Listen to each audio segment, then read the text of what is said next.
Hello, everybody. I'm Rokelle Lerner, Senior Clinical Advisor to Crossroads Centre Antigua.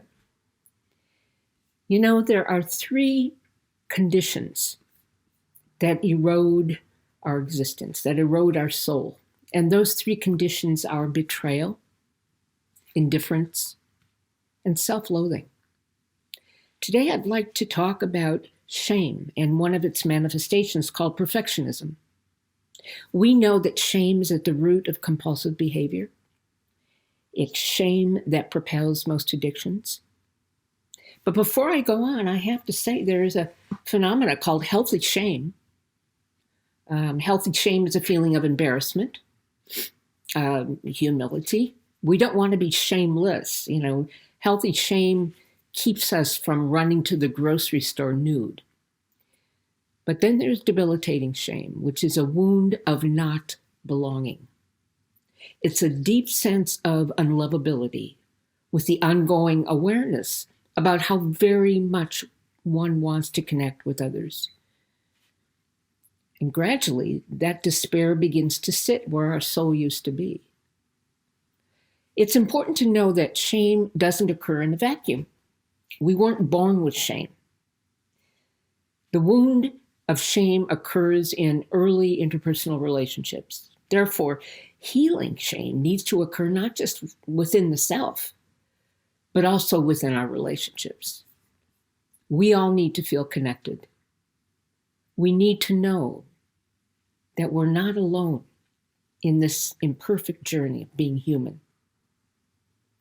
But there's a worldview perspective of those who carry a lot of shame. And that worldview is one of control, which goes something like, I must be in control, not just of myself, but of my environment and other people, because loss of control will show my defectiveness, and that's dangerous.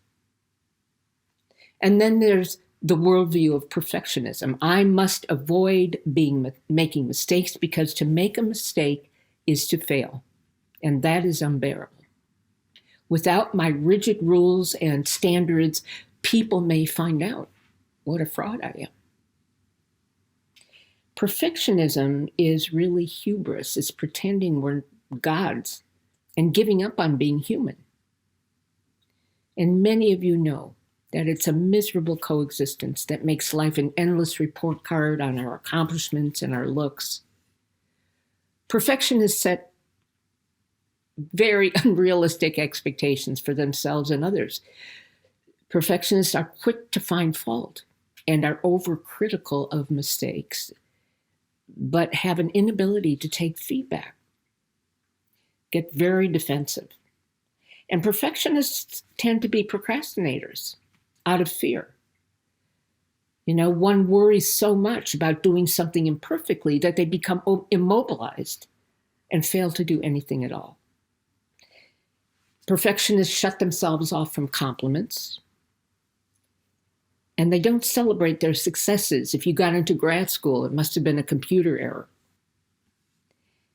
There's a dynamic that occurs with perfectionism called impression management. It's a term by Irving Goffman.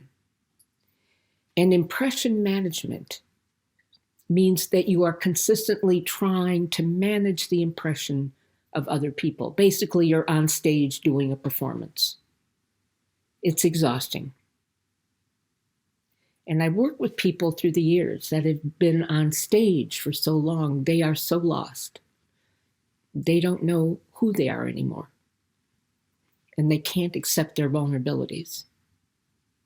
Look, you know, wanting to achieve excellence is a natural tendency. The desire to create a valuable product, to feel a sense of accomplishment and fulfillment, to provide a good service. That's not a flaw. That's healthy aspiration. Striving for excellence can move us forward, while perfectionism is a prison that holds us back.